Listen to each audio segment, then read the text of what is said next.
Di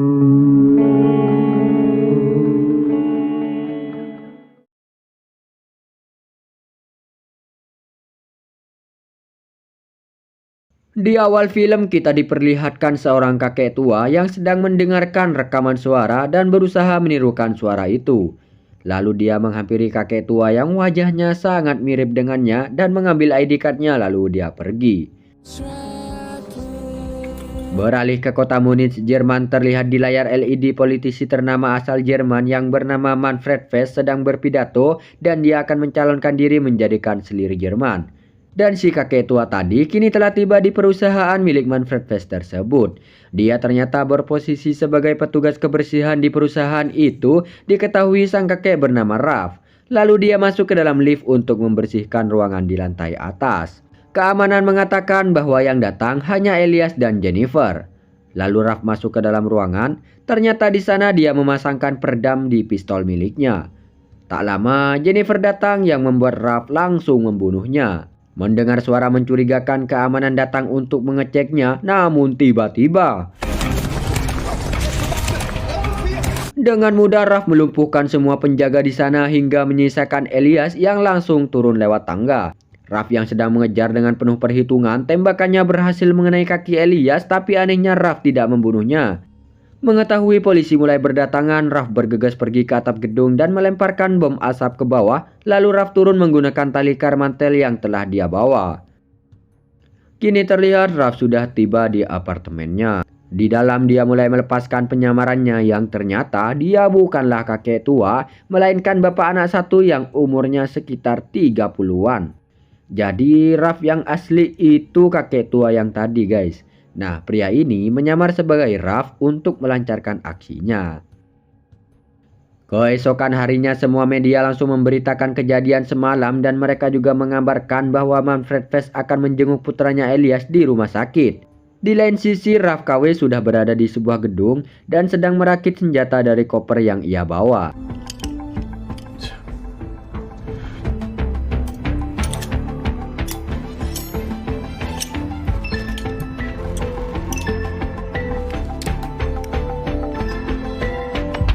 Di dalam mobil, asistennya menanyakan reaksinya mengenai Oledak Charles kepada Manfred Vest.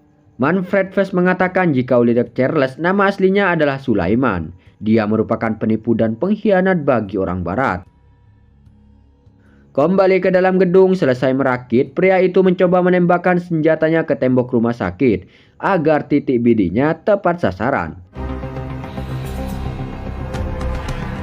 Di luar rumah sakit terlihat warga sedang melakukan protes terhadap Manfred Vest yang tak lama dia tiba di rumah sakit itu. Dan setelah turun dari mobil, pengawal Manfred Vest berhasil menemukan lokasi penembak yang langsung menyuruh keamanan untuk memeriksanya. Sementara Ralf KW mulai membongkar lagi senjatanya dan bersiap untuk pergi. Namun sebelum pergi dia meletakkan bom aktif di bawah tempat tidur. Let's dance tonight. Di saat pria itu pergi, polisi mulai berdatangan. Tanpa polisi sadari bahwa pelakunya sedang di depan mereka. Polisi kini telah tiba di ruangan tempat penembakan. Namun di sana mereka tidak menemukan pelaku, melainkan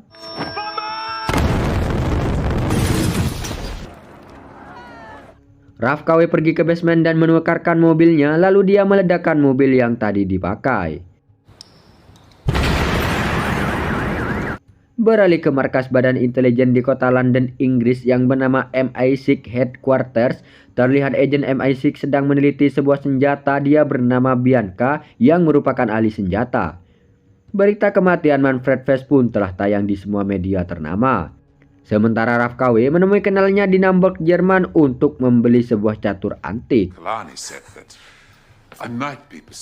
Bianca kini telah pulang dan tiba di rumahnya. Dia disambut hangat oleh suaminya yang sedang menonton tayangan Oledak Charles yang merupakan miliarder terkenal. Namun Bianca lebih tertarik dengan berita kematian Manfred Vest. Yang tak lama, anaknya yang bernama Jasmine datang untuk mengingatkan Bianca pada acara pertemuan orang tua di sekolahnya. Di perbatasan sedang ada razia. Ralf KW sedang diperiksa oleh polisi. Setelah memeriksa bagasinya, polisi itu hanya menemukan koper yang berisi pakaian dan pria itu menunjukkan kotak catur yang baru saja dia beli. Akhirnya pria itu lolos dari pemeriksaan dan bergegas pergi.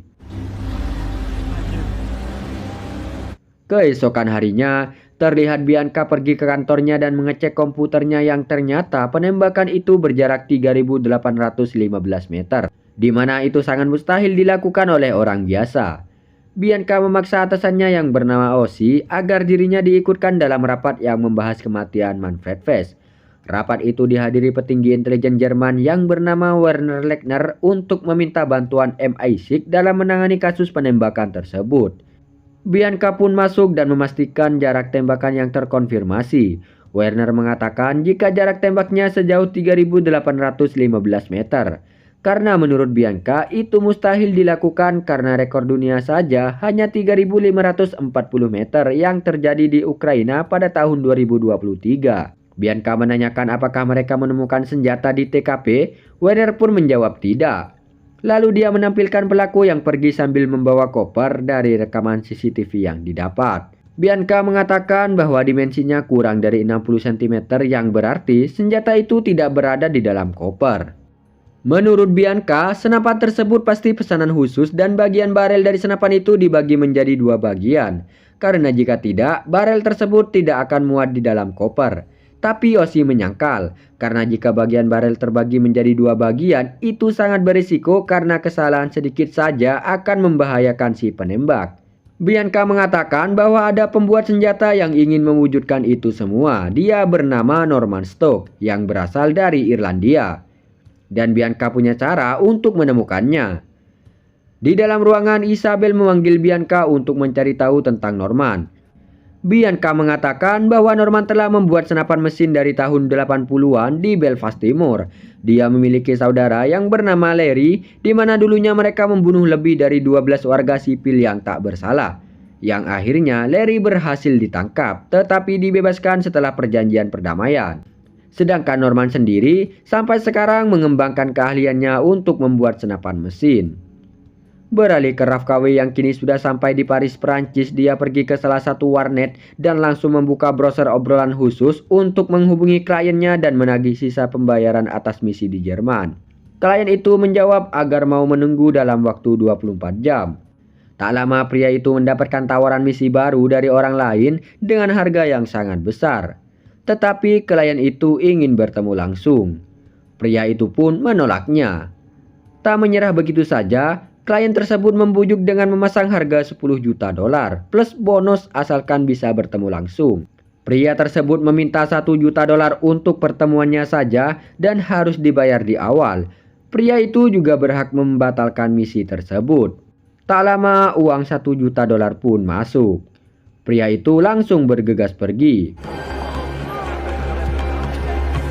Sementara Bianca kini sudah berada di Belfast sedang mengabari suaminya bahwa dirinya tidak bisa hadir di acara pertemuan orang tua. Lalu dia datang menemui seorang perempuan yang bernama Alison. Dia merupakan istri dari Larry, saudaranya Norman. Bianca mengatakan bahwa dirinya tahu semua kejahatan Alison. Jika Alison tidak mau membantunya menemukan Norman, Bianca akan kembali memenjarakan Alison. Dan Bianca memberikannya waktu sampai nanti malam.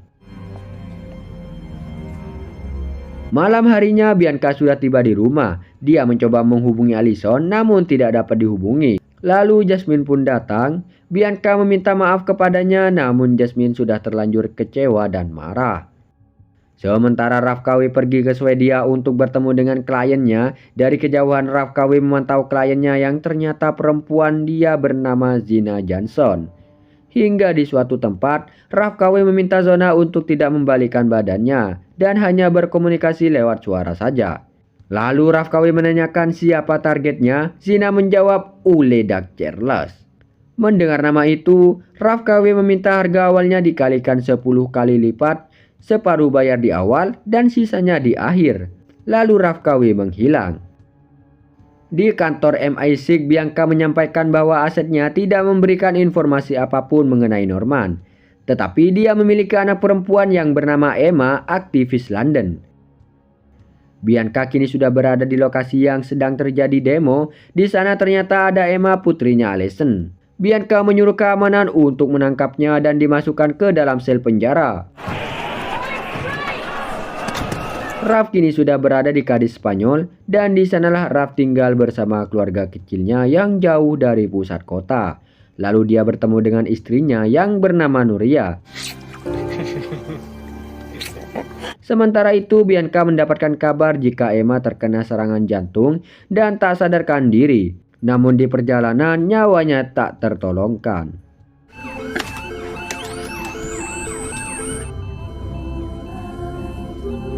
Kembali ke Raf KW yang ternyata di keluarganya dia dikenal dengan nama Careless. Nah, sementara kita panggil dia Careless karena sepertinya itu masih bukan identitas aslinya, guys. Dia membuka laptopnya dan membuka obrolan khusus yang ternyata dia masih belum mendapatkan sisa pembayarannya. Justru dia mendapatkan kata-kata mutiara. Episode 1 pun bersambung.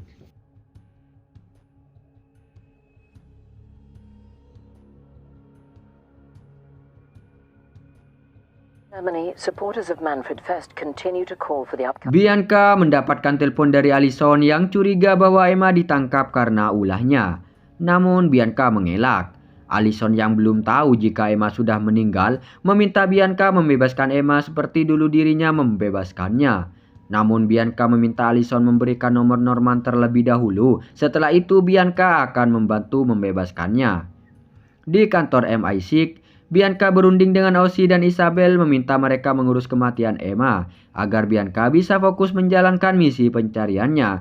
Yang tak lama datang seorang pria yang bernama Tuan Carver yang akan membantu mereka dalam mengurus kematian Emma agar agen MI6 tidak terseret dalam kejadian itu. Bianca langsung menghubungi Allison dan terpaksa harus berbohong. Dia mengatakan bahwa baru saja dirinya berhasil membujuk atasannya untuk membebaskan Emma. Dan Emma akan segera pulang. Namun Bianca meminta Allison mengirimkan nomor Norman hari ini juga, lalu Bianca menutup teleponnya. Sementara itu, Careless kembali membuka laptopnya untuk menelusuri identitas dari target selanjutnya, yaitu Uledak Careless. Lalu dia juga menelusuri orang yang memesan jasanya untuk membunuh Manfred Vess menggunakan nomor rekening si pengirim. Yang tak lama, Nuria datang ke ruangan kerjanya. Dia selama ini tidak tahu pekerjaan apa yang telah dilakukan oleh Careless. Nuria yang sudah lama tidak dibelah duren langsung menggoda Careless. Alhasil adegan periclikan pun terjadi. Di New York, USA, sebuah perusahaan milik Timothy lah yang ternyata menyewa jasa Careless untuk membunuh Uledak Careless. Karena perusahaannya akan terancam bangkrut jika sampai produk The Rivers milik Ule diluncurkan. Kembali ke Cadiz, Spanyol di mana Careless dan Nuria sedang merayakan ulang tahun anaknya yang bernama Carlito. Yang tak lama iparnya yang bernama Alvaro datang menghampirinya. Dia mengajak Careless untuk berbisnis. Careless pun menyetujuinya. Yang tak lama notifikasi HP-nya berbunyi. Dia bergegas pergi ke ruangan kerjanya dan membuka laptopnya. Careless mendapatkan pesan bahwa identitas asli si penyewa jasanya tidak ditemukan, tetapi dia mendapatkan lokasinya saat melakukan deposito, yaitu di Munich, Jerman. Careless pun bersiap untuk pergi, lalu Careless mulai berpamitan kepada keluarganya dengan beralasan dia harus bertemu dengan kliennya di Munich, Jerman sekarang juga. Dan Nuria mengatakan bahwa dia yang akan mengantarkannya ke bandara. Di Belfast, Timur Irlandia, Allison nampaknya sangat cemas. Larry mencoba menenangkannya. Bahkan Allison berniat pergi ke London, namun mereka tidak memiliki banyak uang untuk pergi ke sana. Sehingga Allison meminta Larry menghubungi Norman karena menurut Allison, Norman bisa membantu meminjamkan mereka uang. Sementara di kantor MI6, Bianca menelusuri kejadian di kantor perusahaan milik Manfred Vess dibantu oleh rekannya yang bernama Damian. Mereka mendapatkan petunjuk dari tas dan senjata yang dipakai Raf. Lalu Bianca mendatangi Ozzy dan Isabel. Dia menyampaikan temuannya bahwa pelakunya orang Inggris. Dia mengetahuinya dari tas ransel yang dipakai pelaku yang hanya dijual di Leeds dan tidak pernah dijual keluar. Namun Ozzy tidak mempercayainya. Isabel kembali mengingatkan Bianca agar segera mendapatkan informasi tentang Norman. Bianca mencoba menelusuri latar belakang seseorang dengan ciri-ciri menembak dengan tangan kanan, tinggi, putih, umurnya di bawah 50 tahun. Let's say about 30 years. Di lain sisi, akhirnya Careless tiba di bandara Sheffield. Sebelum berangkat, Careless mencium Nuria. Lalu dia pergi ke tujuan aslinya, yaitu markas pribadinya, dengan menggunakan taksi yang telah ia pesan. Di markasnya, dia mengambil beberapa uang dan paspor lalu pergi. Nuria yang baru saja selesai membeli bunga tanpa sengaja melihat Carlos di dalam mobil taksi. Dia mencoba menelponnya, namun Carlos tidak bisa dihubungi yang membuatnya semakin curiga. Sesampainya di rumah, Nuria tidak bisa menyembunyikan kekesalannya. Ibunya yang melihat Nuria sedang murung langsung menghampirinya dan menanyakan apa yang terjadi. Nuria menceritakan semuanya. Ibunya pun mulai buka suara bahwa dari awal dia memang tidak menyukai Carlos dan hanya menyukai uangnya saja.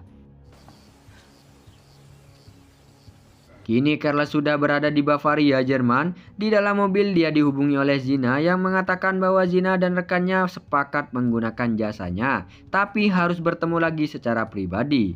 Carlos meminta Zina datang kepadanya sesuai instruksinya. Di bar, Alison meminta Larry memesankan minuman yang lain. Di saat Larry pergi, secara diam-diam Alison memotong riwayat panggilan di HP-nya Larry.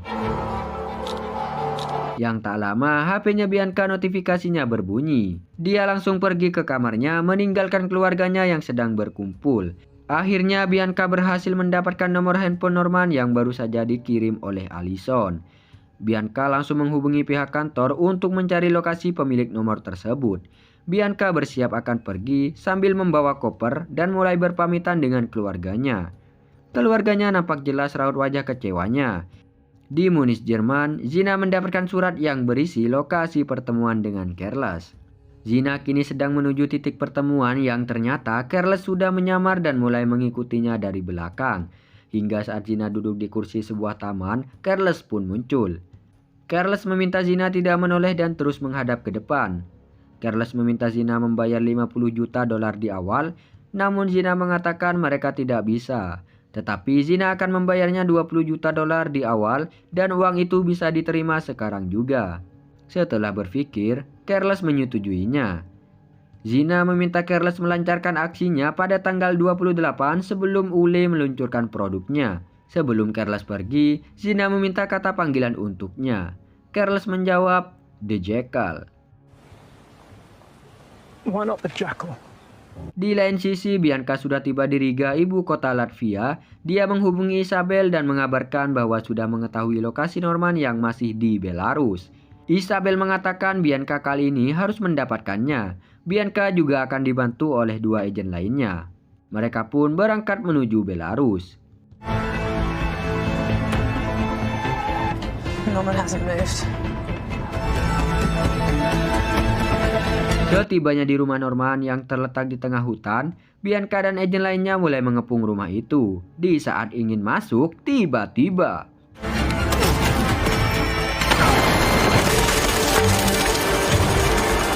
dua agen itu harus terkena tembakan oleh Norman. Bianca berusaha mengejarnya, namun Bianca gagal mendapatkan Norman. Bianca langsung menghubungi kantor untuk meminta bantuan dan mengatakan bahwa Norman berhasil kabur, tetapi kopernya tertinggal dan 2 agennya terbunuh. Sementara Carlos masih dengan penyamarannya sedang berada di sebuah bank untuk mencari tahu siapa pemilik rekening si pengirim. Yang tak lama, petugas bank menemukan si pengirim berasal dari perusahaan yang bernama Helelin. From a company account, Helelinia. Tetapi pihak bank tidak bisa memberikan informasi lebih secara detail dan menyarankan Carlos mencari tahu lewat browser. Setibanya di hotel, Carlos langsung menelusuri informasi terkait perusahaan Helelin. Pelacakan itu akhirnya dibawa ke sebuah perusahaan kaya yang berkantor pusat di Inggris, tempat Elias bekerja. Disinilah Carlos menyadari bahwa Elias lah yang telah memesan jasanya untuk membunuh ayahnya sendiri. Episode 2 pun bersambung. Wah, ending yang sangat penasaran ya guys ya.